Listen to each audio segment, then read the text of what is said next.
Dwayne Anderson there with that report. Now, Dwayne, just before you go, one big issue was that clash between Dr. Christopher Tufton and KD Knight, and KD Knight has called on Dr. Tufton to apologize. Did he respond to that call?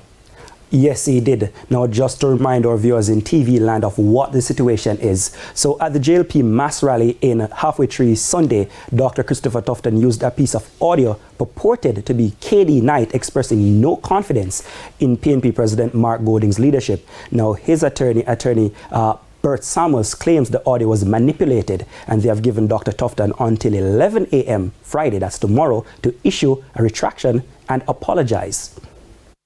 I've seen in the media space a published document or a written document that is supposed to be served on me. I have not received it as yet. And as soon as I receive it, my lawyers are on standby to respond and to make a counterclaim. So lots happening on the campaign trail, as you can imagine, with just 20 days to go before the election on September 3. Archie, it's back to you. Thank you, Dwayne. Now, in the meantime, lawyers representing former parliamentarian and government minister KD Knight have also written to the police high command requesting that an investigation be launched into possible breaches of the Cyber Crimes Act in relation to the audio of Mr. Knight being circulated on social media. Now,